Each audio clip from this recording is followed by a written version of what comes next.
Muito boa noite, queridos amigos do Lela, minha casa espírita do coração.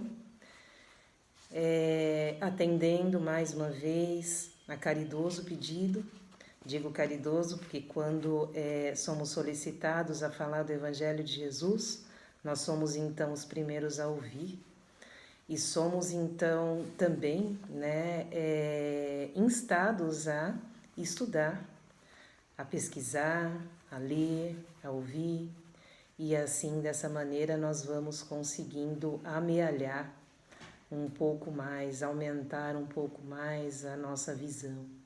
Então, hoje nós vamos abordar o capítulo 12 do livro Palavras de Vida Eterna, cujo título é Perante Jesus. Mas antes, eu vos convido a todos a elevarmos os nossos pensamentos e os nossos sentimentos, buscando a egrégora de paz e de luz, que deve nos envolver para que essas reflexões sejam então muito mais produtivas, para que o Evangelho de Jesus seja semente e nosso coração o solo fértil a abrigar essa semente. Querido Jesus, que possa então essa semente do seu Evangelho de luz, ao cair no solo do nosso coração, frutificar. E de tal maneira que dê, que cresça e que se transforme numa árvore da qual busquemos a sua sombra nos dias mais difíceis e tormentosos de nossas vidas. Meigo Rabi, abençoa-nos o propósito de aprender, de crescer, de sermos melhores, de fazer brilhar a nossa luz. Sê conosco, querido Jesus, assim seja. Então vamos ao livro Porventura sou eu, Jesus, está em Mateus 26, 22. Diante da palavra do Mestre, reportamo-lhe ao espírito de leviandade e defecção que o cercava. Bom, deixa eu começar de novo. Diante da palavra do Mestre, reportando-se ao espírito de leviandade e defecção que o cercava, os discípulos perguntaram afoitos: Porventura sou eu, Senhor? E quase todos nós, analisando o gesto de Judas, indiscriminá-lo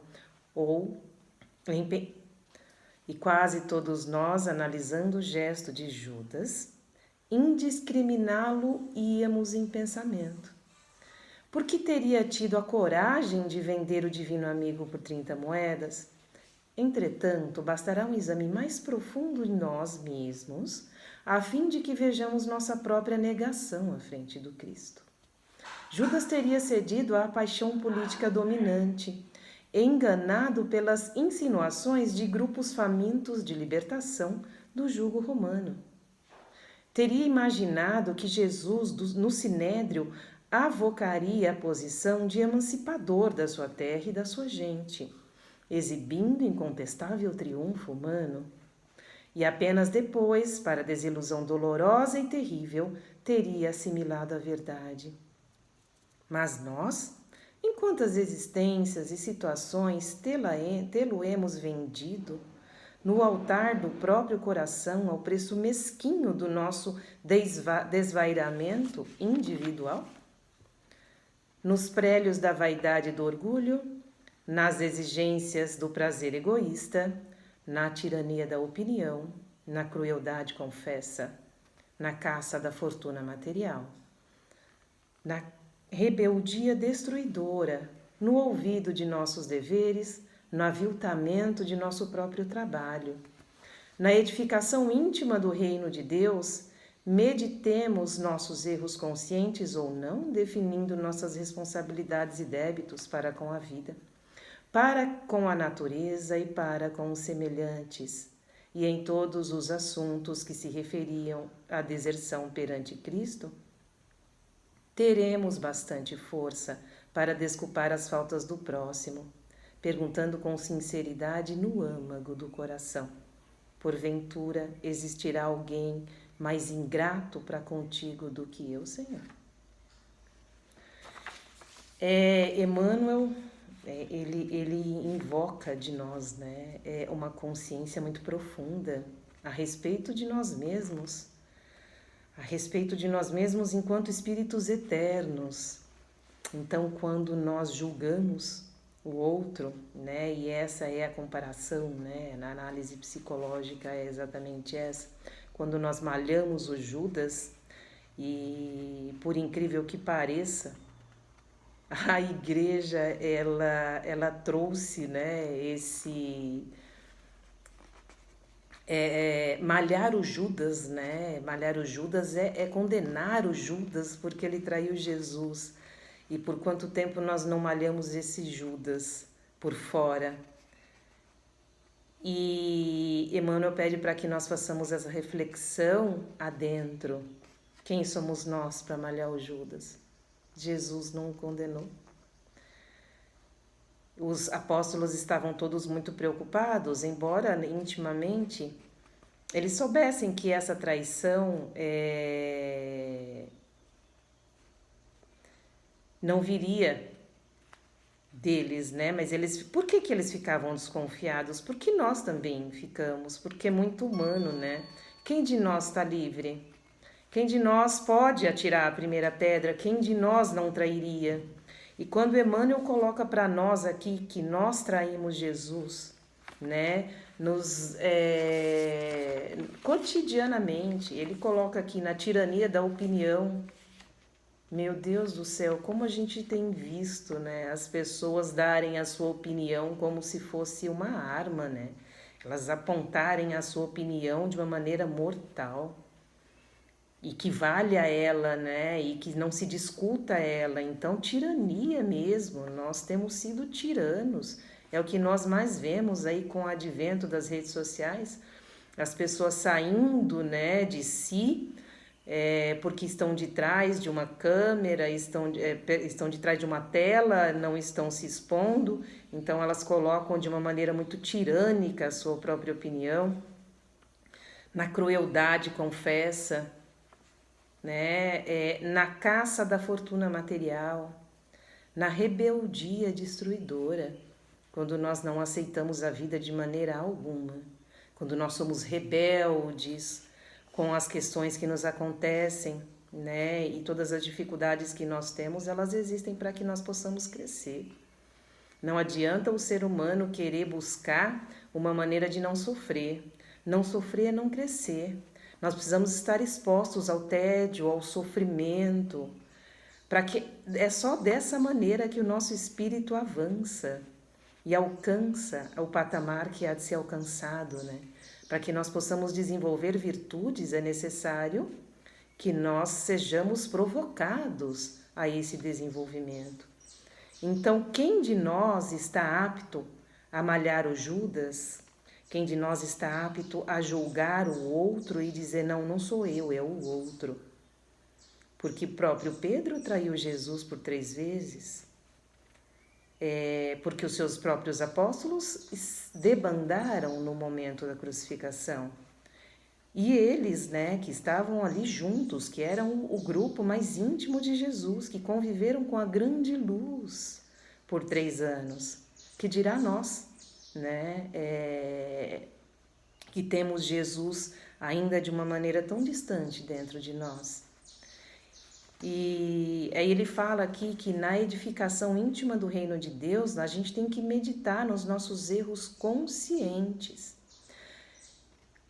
ou não, definindo nossas responsabilidades e débitos para com a vida, para com a natureza e para com os semelhantes.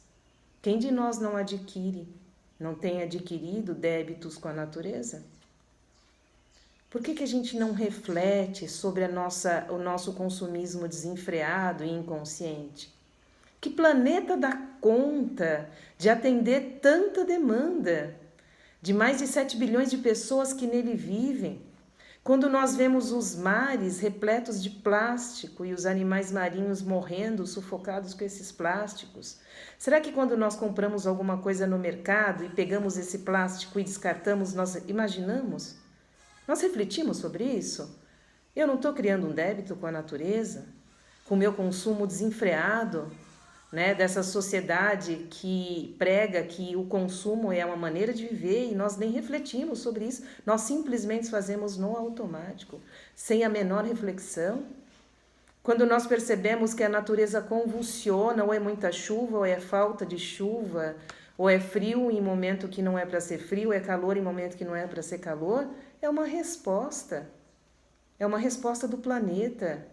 Como diz Ailton Krenak, o indígena, um grande filósofo indígena, inclusive ele tem livros best-sellers com nomes bem sugestivos, né? Um deles é Ideias para Adiar o Fim do Mundo. Ailton Krenak diz que nós somos engolidores de planeta. Vamos refletir nisso, porque isso é muito profundo, é um tapa na cara. Nós somos consumidores de planeta. E depois, quando acabar o planeta, aí a gente vai para outro? Consumir um outro planeta? É por isso que se procura vida em outro planeta, para quando nós já destruímos esse? Então, esses são questionamentos que nós temos que fazer para nós mesmos. Emmanuel traz aqui, quando nós desrespeitamos e criamos débitos com a natureza, com o próximo, em todos os assuntos que se refiram à deserção perante o Cristo, teremos bastante força para desculpar as faltas do próximo? E a de nós mesmos? A questão não é trazer para nós a culpa improdutiva, não, é a responsabilidade produtiva e consciente. Então, vamos, antes de malhar o Judas do outro, refletir sobre o Judas que nos habita. E esse Judas que habita em mim, não traz Jesus? Quando eu dou a minha opinião como se fosse uma arma venenosa, um dardo venenoso, quando eu falo do outro, eu me junto com uma turminha para falar da vida daquele que não está presente, quando eu não aproveito o meu tempo de uma maneira útil, quando eu odeio, quando eu guardo mágoa, quando eu sou rebelde com a vida, quando eu não aceito a condição que eu tenho hoje, não consigo entender, então eu me rebelo. Vamos refletir sobre esse Judas que nos habita? E aí, quando Emmanuel ele termina assim: teremos bastante força para desculpar as faltas do próximo, perguntando com sinceridade no âmago do nosso coração: porventura existirá alguém mais ingrato para contigo do que eu, Senhor? Não mais a pergunta aqui do começo, que é a pergunta que os apóstolos fizeram: porventura sou eu, Senhor? Porventura sou eu, Senhor, que estou te traindo? Quem de nós está livre de não fazer essa pergunta? Porventura eu tenho sido ingrato contigo, Senhor? O que é que eu tenho feito por ti? Eu li uma historinha que eu achei muito legal no Natal, ela deve ter viralizado, não sei se vocês leram, é do quarto rei mago, né? Fora os 3 reis magos que visitaram Jesus, seguiram a estrela, né? A estrela guia, tinha um quarto. E aí esse quarto rei mago, ele se perdeu. Embora a estrela tivesse ali, ele tivesse seguindo, só que no meio do caminho ele começou a parar, ele teve muitos contratempos. E ele começou a encontrar pessoas que precisavam da sua ajuda. Ele era um rei, ele tinha muitos recursos. Então, no meio do caminho, para seguir aquela estrela até o menino Jesus, ele encontrou muitos percalços. Então, já que ele estava nesse caminho com muitos percalços, ele começou a ajudar todas as pessoas que ele encontrava pelo caminho. Ele começou a amparar as crianças desamparadas, a atender às suas necessidades. As comunidades que precisavam de educação, ele auxiliou com isso. E ele levou esse caminho fazendo caridade, atendendo a todas as solicitações e as necessidades desse caminho, por 30 anos. E quando ele finalmente conseguiu, porque aquela estrela, ele conseguia enxergar aquela estrela, que era Jesus, e conseguiu seguir. Quando ele finalmente chegou até Jesus, ele estava sendo crucificado. E ele viu Jesus na cruz. E ele viu ali Jesus expirando. E Jesus olhou para ele com aquele olhar, como quem diz: você conseguiu me encontrar. E ele diz em pensamento para Jesus: desculpe, eu não consegui entregar o seu presente, a sua prenda. E Jesus diz para ele, né, em pensamento, que ele consegue captar. Isso é uma história. Jesus diz para ele: eu recebi todas as suas prendas. Cada uma das crianças que você amparou, era a mim que você dava. Cada um dos velhos que você amparou, era a mim que você amparava. Cada comunidade que você amparou com a sua benevolência, com a sua generosidade, era a mim que você amparava. Meu filho, eu recebi todas as suas prendas. Muito obrigada. E aí, lendo essa historinha, foi inevitável que eu fizesse uma reflexão. Quantas prendas eu te devo, menino Jesus? Quantas prendas eu deixei de dar pelo caminho? Quantos presentes eu deixei de te dar, menino Jesus? Mas ainda é tempo, porque Jesus não desiste de nós nunca. E eu fico sempre impressionada e sempre reflito sobre a grandeza e o gigantismo da paciência dele. Ele que é o governador desse planeta, ele que poderia morar no sol, ele que é tão luz que não tem forma e precisou ficar trabalhando o seu espírito por 1000 anos para vestir um corpo de carne de novo. Ele que tem essa paciência que deriva desse amor infinito que nós ainda não conseguimos aprender, conhecer. Ele tem a paciência da eternidade para nos aguardar, para nos esperar. É por ele que nós ainda estamos aqui.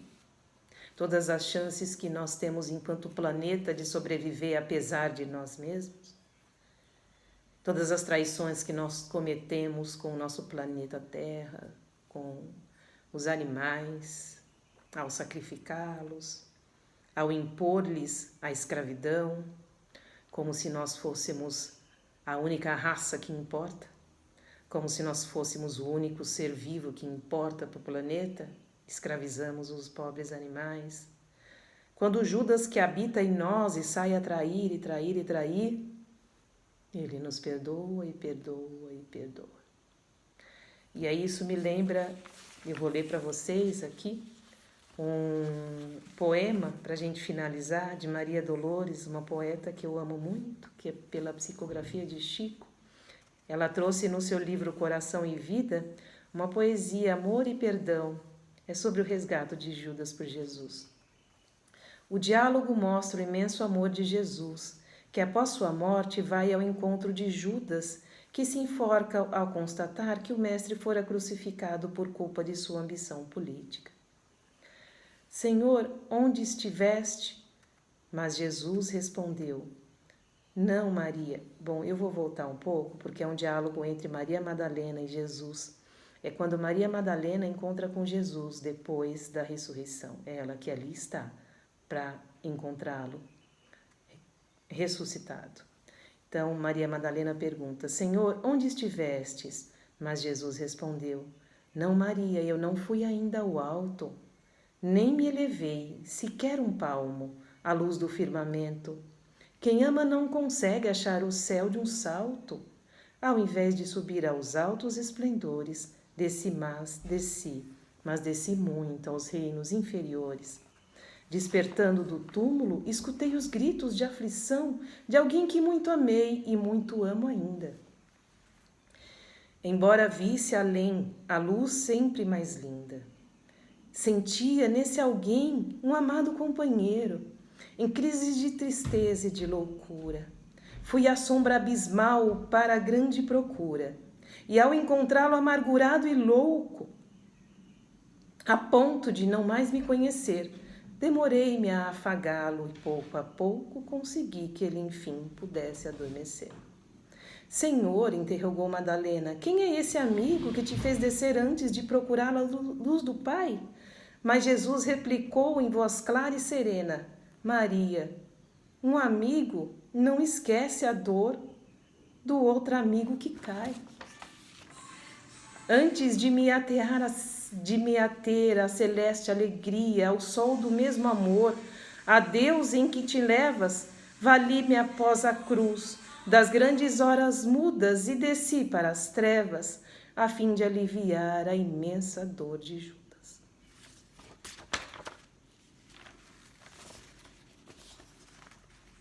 A fim de aliviar a imensa dor de Judas. Um amigo.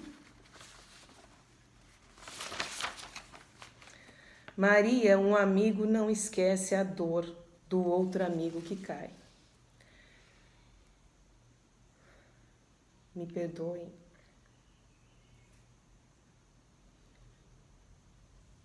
Porque é muito profundo isso. Um amigo não esquece a dor de um outro amigo que cai. Que Jesus Cristo, o grande amigo de uma amizade que nós ainda não conseguimos entender, de um amor que estamos longe de sentir ou de compreender, mas que nos envolve a todos os dias. Que esse grande amigo possa se compadecer do nosso espírito de julgamento, da nossa arrogância em julgar o outro, ou até mesmo de julgar a nós mesmos e não nos desculpar, como fez Judas, que não conseguiu se desculpar, e pelas portas do suicídio tentou arrancar sua dor. Mas ele tinha um amigo que levava a sério essa coisa de amizade, de amor. E antes de subir à luz que te pertencia, antes de subir ao Pai e aos sublimes, a sublime luz do céu, ele desceu às trevas e afagou o amigo, ainda que esse amigo nem o tivesse reconhecido, tamanha era a sua dor da culpa.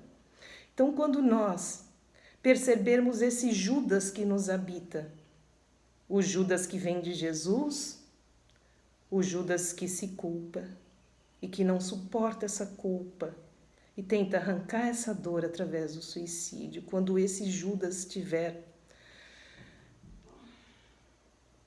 gritando dentro de nós, vamos nos lembrar então desse amigo que não esquece o amigo que cai.